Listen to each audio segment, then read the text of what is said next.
Saludos, saludos a todos. Nuevamente con ustedes, caiga quien caiga en el canal de YouTube Factores de Poder. Yo soy Ángel Monaga y vamos a estar unos cuantos minutos conversando el día de hoy sobre el tema que le interesa a Venezuela y no solamente a Venezuela. Como siempre les recuerdo que estamos también a través de avilaradioonline.com, azúcarfm.com desde Lisboa, Portugal, Avila Radio desde Austin, Texas, para todo el mundo. Y me pueden encontrar también en Twitter, en TikTok, en Instagram, en Facebook, @Ángel Monagas. En Facebook tenemos un fanpage que es Ángel Monagas, perdón, caiga quien caiga sin censura. Estamos también en otras plataformas de los podcasts que les gusta tanto a los jóvenes, en Spreaker, Spotify, Amazon y por supuesto también los podcasts de Google, de Apple. Bueno, señores, seguimos con el tema de Tarek El Aissami. Pareciera ser, fíjense, hoy, en estos momentos se está anunciando que van a librar orden de captura contra el señor Juan Guaidó. Yo creo que hay mérito, hay razones para averiguar lo que pasó en Monómeros, en Citgo, para averiguar el manejo de tanto dinero que manejó el gobierno interino presidido por el señor Guaidó. Pero me parece que es un intento de estos señores de distraer el tema fundamental.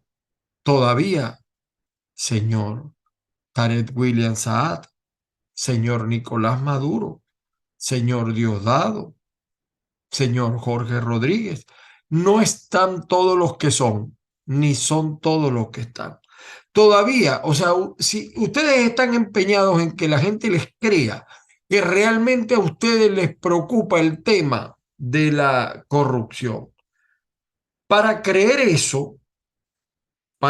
eso, de verdad, déjenme decirles que ustedes tienen que dar muestras de que les interesa ese tema, de que no es una distracción, de que no es una manera de ganar tiempo, de ganar indulgencia en algo de lo que ustedes no han hecho precisamente en esta Venezuela que lamentablemente en mala hora ustedes gobiernan. Ilegal o legalmente, no quiero entrar en esa consideración. Y no le creen porque hay mucho bicho suelto que ustedes no terminan de colocar en tras las rejas, por regiones. La burla es constante. Entonces, mientras ustedes no hagan eso, a mí no me van a engañar poniendo preso o liberando orden de captura contra Guaidó. De paso, sí, este gobierno de Nicolás lo hace tanto para el show que ya le avisó que le va a librar una orden de captura. Entonces, ya que él, por los medios, el líder lo quieren poner preso para fugarse. O sea, es que ni siquiera la trampa la saben hacer. Es un show, es un show. Yo quiero creer, yo quiero creer que de ese show no forma parte el señor eh, Juan Guaidó. Lo que pasa es que muchas veces cuando uno ve estos shows gobierneros, hay cosas que uno a veces no entiende, ¿no?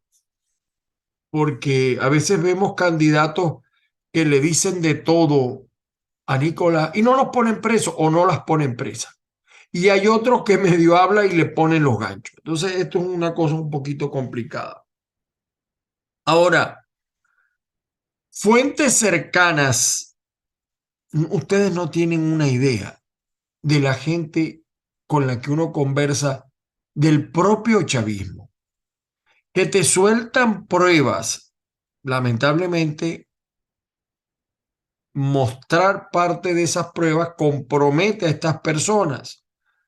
Eh, eh, en días pasados conversaba con una persona que estuvo en la boda, hablamos muchísimo, en la boda de Rosa Virginia Chávez. ¿Se acuerdan? un hombre muy preparado, sabe mucho de la materia de inteligencia, de contrainteligencia, etcétera.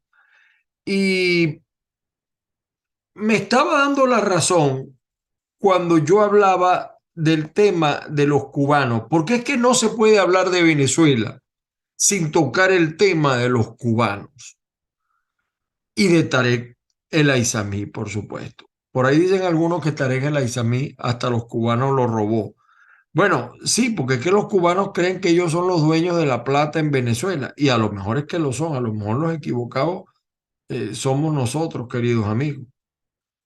Eh, Ahora, esta persona especialista considera eh, que esto de Tarek el Aizami es consistente, pero que la movida es como prematura, está fuera de lo que se llama en política el timing o el timing, como se dice en español. Tiene que haber, y no lo he encontrado, o sea, he encontrado algunos, pero no el que yo creo que detonó, que reventó, que obligó a esta movida. No la he encontrado. Recuerdo que el 15 de noviembre del 2022, la señora o señorita, no sé, Delcy Rodríguez, viajó a La Haya, para participar en las sesiones de la Corte Internacional de Justicia acerca del reclamo de Guyana sobre el Esequibo. Eso fue una pantalla, una cortina, porque realmente bajo estos tipos nosotros hemos perdido la Guayana Esequiba, no la Guyana, la Guayana. La hemos perdido. Y estos militares ya no tienen sangre en las venas, sino horchata. Lo que en realidad pasó, lo que en realidad pasó de ese viaje de Delcy, ella se reunió con unos, ¿cómo decir? Unos intermediarios, con magistrados de la Corte Internacional, de la Corte Penal Internacional, que funciona precisamente en La Haya. Esa era una reunión vamos a decir, era el colofón de negociaciones subrepticias para que fuera desestimado el caso que se ventila contra el régimen de Nicolás. En esa reunión se habló de la bicoca, escuchen bien, 1.600 millones de dólares para resolver el asunto. Y se mencionó, por supuesto, el caso de las criptomonedas, que eso no lo dice Bukele, que todos los que manejan criptomonedas, porque eso no deja huella. Y él sí dijo, cuando le pidieron esa cantidad, dijo que ella tenía que hacer unas consultas. Ustedes pueden ver la prensa y pueden buscar la prensa. Delcy Rodríguez viaja a La Haya por disputa del Esequibo y se darán cuenta que aparece esa reunión. Ahora bien, eso fue en noviembre. El 28 de enero de este año, la señora Gladys Gutiérrez, la flamante presidente del TCJ, el bufete personal del régimen, viajó también a La Haya a reunirse con estos intermediarios. Esta visita incluso fue reseñada por el mismo TCJ y ustedes la pueden conseguir en la página web del TCJ como Encuentro en La Haya con la vicepresidenta de la Corte Penal Internacional. La calificación de la reunión, según Gladys Gutiérrez, fue inédita, fructífera. Sigue la cortina. Es decir, tapan una cosa cuando en realidad están haciendo otra. En la reunión con los intermediarios, porque estamos hablando, recuérdense que empezamos a hablar primero del detonante, se definió el ajuste de la operación, quedando tasada la solución en 950 millones de dólares en criptomonedas, con unas garantías de 350 millones adicionales en caso de que los valores de cripto tuvieran un descenso inesperado en un periodo de 6 meses. Eso, por cierto, también le pasó Eso ha pasado con el gobierno de Salvador. O sea, para que vean ustedes un ejemplo de que él calculó la cosa en cripto y después los criptos bajaron y se afectó el Tesoro Nacional. Cerrado el acuerdo en 950 millones de dólares con una garantía de 350 adicionales en caso de que hubiera un descenso, cerrado el acuerdo, el responsable de preparar toda la transacción era Joselit Ramírez, quien había recibido instrucciones directas de Delcy. Estoy hablando del detonante, de lo que aceleró esta decisión de investigación, porque uno dice, bueno, estos tipos en tantos años nunca se habían dado cuenta de la corrupción. Y entonces mandan a detener a unos sí y a otros no, que en estos días estaba viendo una franela del equipo Rayo Zuliano, y aquí tiene, Rayo Zuliano, tiene el símbolo de cripto, o sea, en señal de que lo pagaba PDVSA. José Luis Ramírez lo pagaba. Y al finalizar el video les voy a pasar la fotico para que ustedes la vean, entre otras fotos que les voy a pasar rápidamente sin hacer mención a los fines de la edición. Entonces, el señor José Luis Ramírez, que era el que manejaba las criptomonedas para el mercado negro de petróleo en PDVSA, comenzó a darle vueltas al asunto, la necesidad de hacer, hablaba de ingeniería financiera que requería algunas semanas. Ante la demora, fíjense por dónde vienen las cosas, ante la demora, los intermediarios de La Haya comenzaron a ponerse nerviosos. Era mucha la presión que tenían Delcy y Jorge, que son dos peones de Nicolás. De vez en cuando Jorge luce como un alfil. Ellos hablaron con Tarek El Aizami, Jorge y Delcy. Hablaron con Tarek El Aizami porque Tarek El Aizami es el que manejaba el asunto petrolero. La reunión que tuvieron estos tres personajes se calificó de acalorada. Aparentemente tuvo como foco Joselit Ramírez. Y Joselín Ramírez, con su cara bien lavada, dijo que solo tenían 370 millones de dólares en criptomonedas. Y casi le da un patatú a Jorge. Según la cuenta de Delcy, que también ejerce la función de ministra de Finanzas, la disponibilidad de criptomonedas debía ser 2.700 millones de dólares. Entonces dice, bueno, ¿cómo es esto? Perdón. Aquí yo tengo esto y tú dices esto. Y fíjense, en ese momento, la Corte Penal Internacional lanza, eso fue el 17 de marzo, dictó la orden de captura contra Putin. Entonces, cuando ellos ven la orden de captura contra Putin, Maduro empezó a desesperarse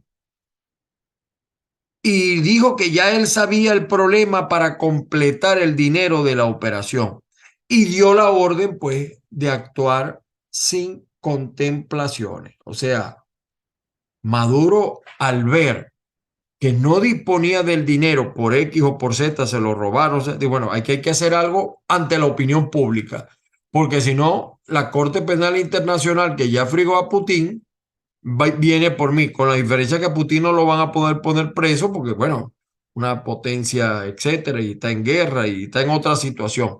Mientras que Nicolás no, los primeros que lo entregan son los cubanos.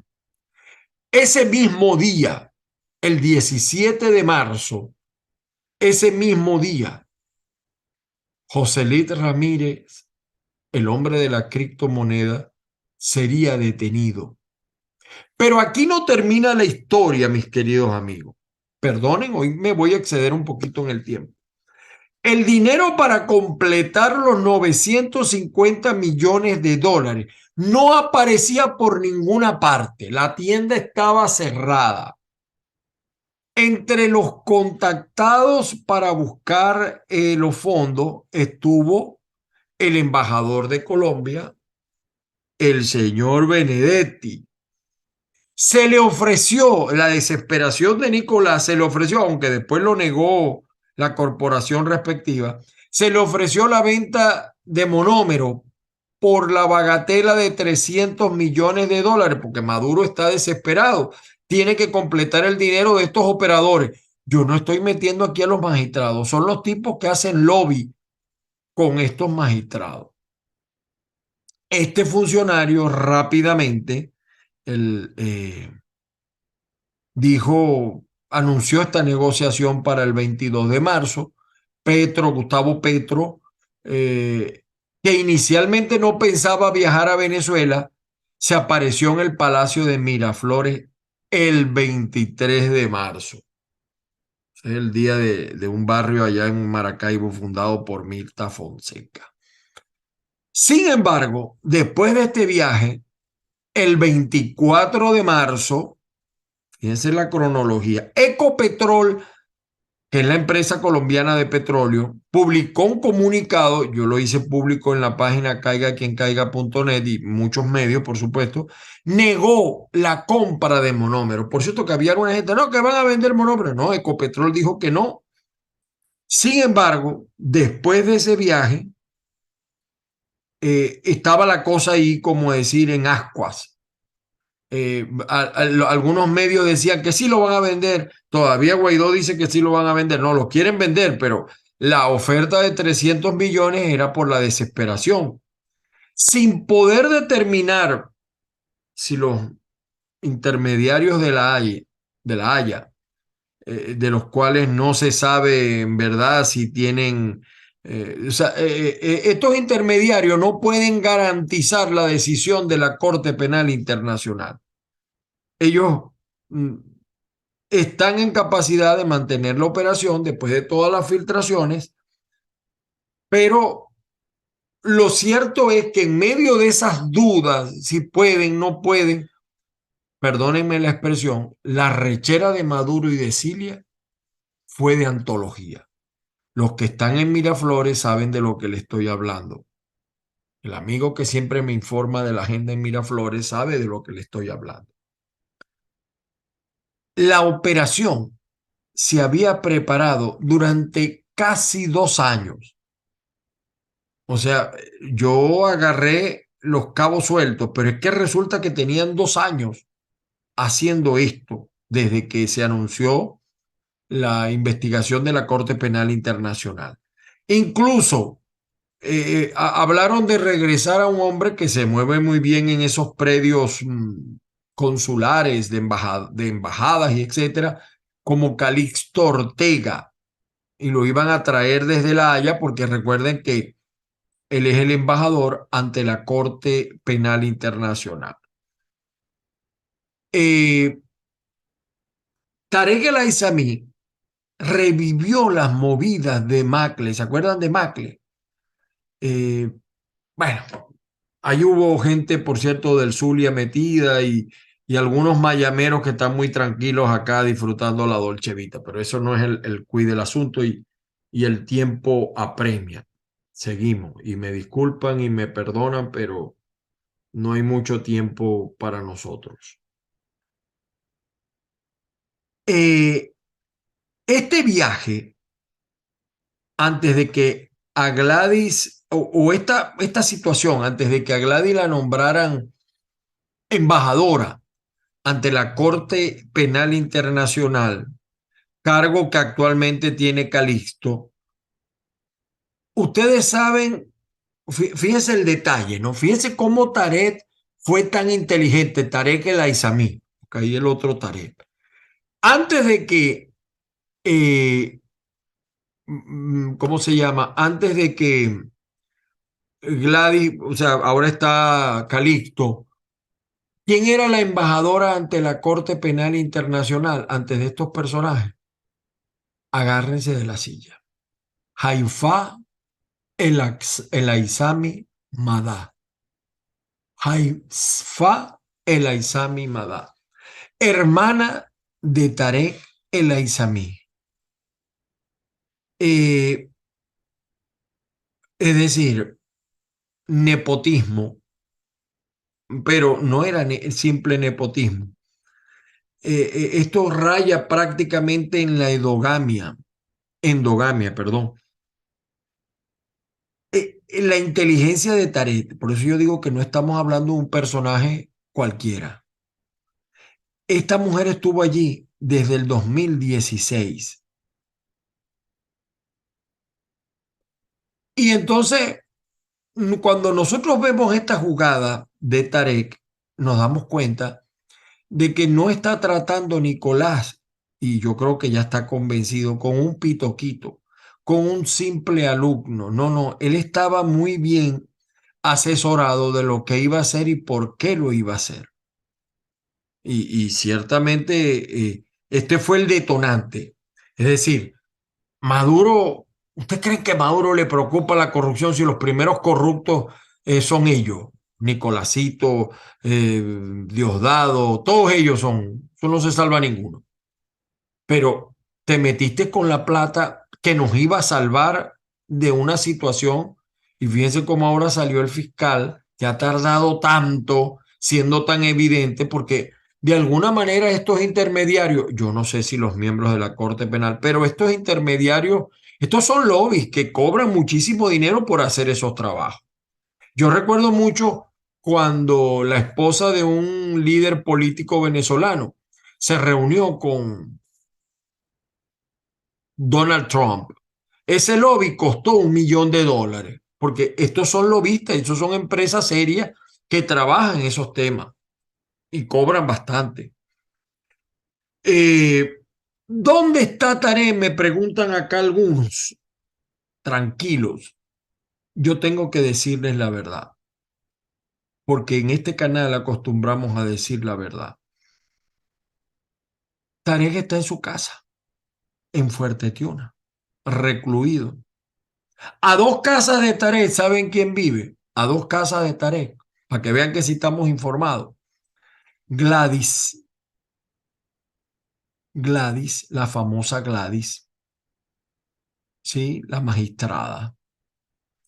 Ahora, les voy a decir algo que quizás no habían escuchado antes, para que sepan, no es, algunos dicen que Tarek además está en su casa, esto no me consta, esto es extraoficial, que no está detenido porque tiene, según muchos, Tarek tiene cáncer en el estómago. Tiene y que le sacaron, esto no me consta, pero la información que recibo de parte de agentes de inteligencia es que le sacaron 48 pólipos del estómago y que por eso el gobierno no lo ha sacado, porque además Tarek tiene unos defensores y cuando lo vayan a tocar tienen que haber resuelto los alrededores. Ahora, les voy a contar algo para que ustedes sepan el tipo de personaje que es Tarek El Aizami. Para las elecciones de gobernador del 2008, con Tarek El Aizami, con el apoyo de Hezbollah, quería ser candidato a la gobernación de Mérida. Escuchen esto porque esto creo que no lo ha dicho nadie, ni siquiera nuestra flamante Patricia. Está muy bien informada, mucho más que yo. El candidato con más fuerza en Mérida para ser el candidato del PSV era Alexander Quintero, el alcalde de Mucuchíes. Ese era el principal rival de Tarek en la candidatura. Para sacarlo del camino, ¿saben qué hizo Tarek? Hizo una operación. En inglés no recuerdo muy bien cómo se pronuncia, pero hijacker. Hizo una operación hijacker. Es decir, un secuestro. ¿Y saben por qué les digo esto? Porque no por casualidad el vuelo 508 de Santa Bárbara Airlines el 21 de febrero del 2008, los pilotos cambiaron la ruta y se estrellaron contra un cerro, precisamente en Mucuchíe, por cierto. Y murió Alexander Quintero y también murió uno de sus hijos. Fueron 40 y pico de víctimas. A eso se le ha echado tierra, dieron una explicación falla. Los autores de esta tragedia, según la información de inteligencia que tenemos nosotros, se montaron en el avión con el apellido, algunos dicen que Laizami, otros dicen que un apellido árabe. O sea, fue una especie de autosuicidio, lo que llaman los musulmanes la, la hija, una cosa así, cuando ellos mueren de esa manera van al cielo. Con el camino libre, los aliados de Tarek se apresuraron a proponerlo de candidato, pero había un hombre que también en el camino lo sacaron. Algunos dicen que en el camino, otros dicen que fue la maldición de los restos de Bolívar. Y fíjense que Tarek también estuvo en esa maldición de los restos y ahora dicen que tiene cáncer en el estómago. Maduro también estuvo y dicen que está enfermo. Yo no sé si eso será verdad, pero es lo que se comenta. Ahora, hay un hombre que era un confidente de Chávez en los momentos más difíciles. Eh, el señor William Lara.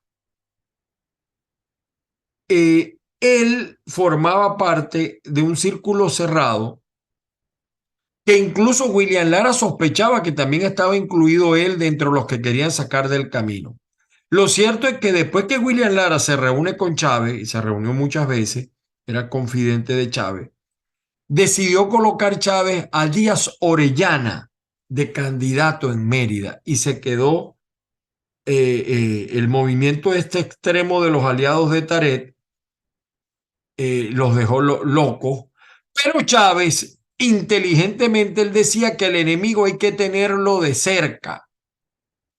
Por eso nombra, ya Chávez tenía por William Lara información, lo nombró ministro de Relaciones Interiores. Esta es una versión que daba William Lara, confidente de Chávez, repito, en momentos grises. Lo cierto es que en el 2010 crean el Centro de Estudio Situacional de la Nación, CESNA, que dependía del Ministerio de Interior y Justicia, o sea, de El Aizamí.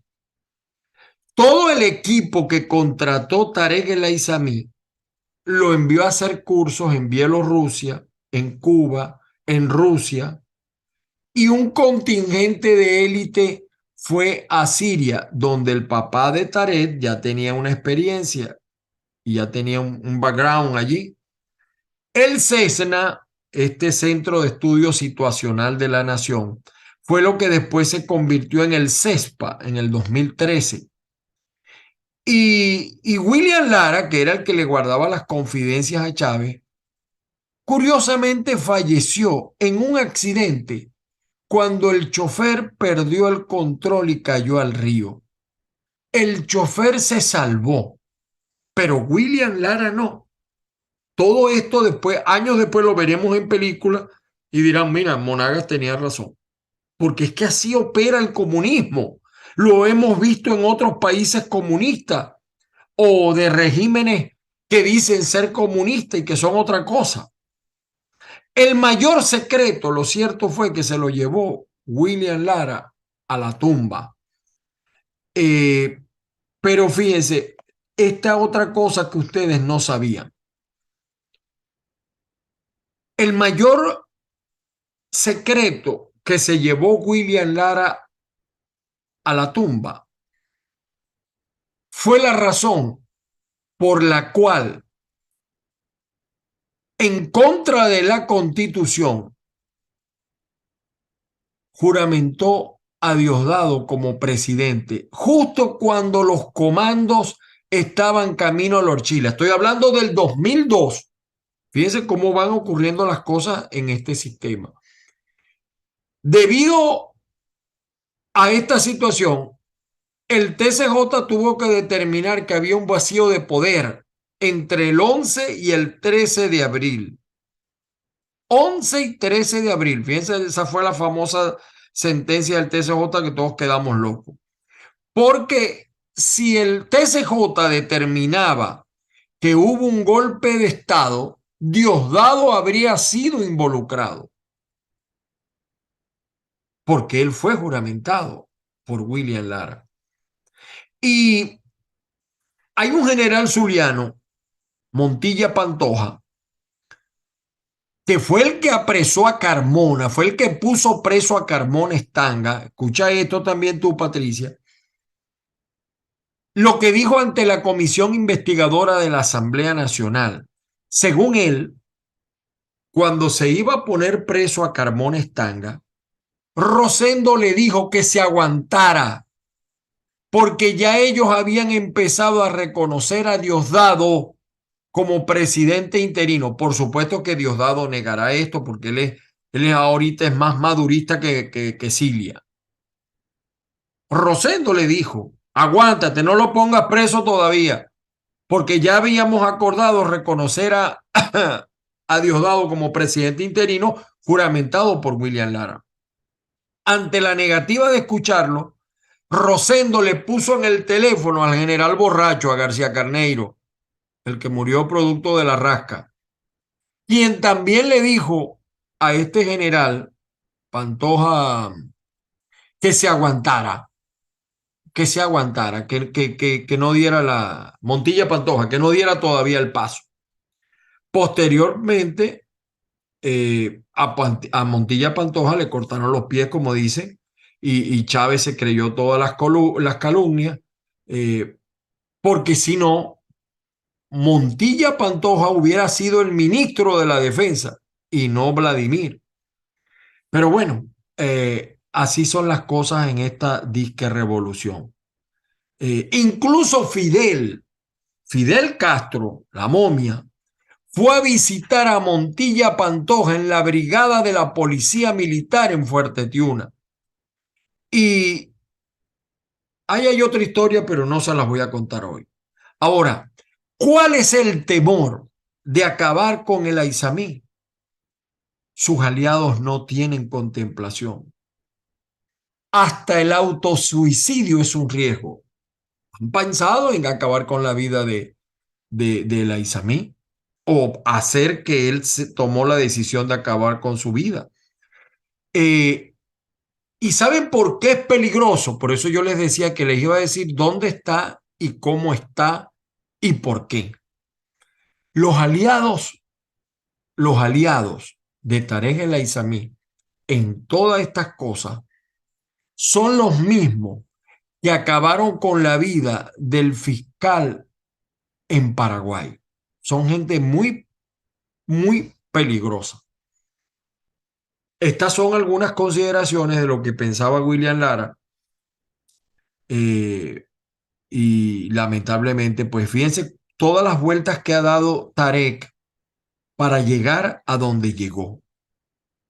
Y muchos decían pues que ese avión, el vuelo 508, fue un producto de un secuestro y le cambiaron la ruta al avión. Bueno, voy a dejar el cuento hasta aquí hoy. Vamos a seguir contando estas cosas. Ya saben dónde está Tarek y por qué no terminan de ponerlo en su lugar. Quizá lo hagan. Tienen que arreglar primero el problema que tienen con los aliados de Tarek, que son gente muy peligrosa. Señores, se hizo largo el cuento, disculpen ustedes. Las bendiciones del Padre Celestial para todos y cada uno, y que la fuerza los acompañe. En esta labor es tan difícil, debo decirles a ustedes, esta labor que a veces le toca a uno, eh, se pierden hasta amigos, se pierden aliados, porque la gente está acostumbrada a responder siempre a los intereses. Y aquí todavía hay que definir muchas cosas, sobre todo de parte de la oposición o los que dicen ser oposición. Bueno, vean las declaraciones de Alberto Fernández, que dice que lo que dice de Nicolás. Ahora Nicolás tiene que arreglar el problema con Chile y con Argentina también. Pero así es la vida.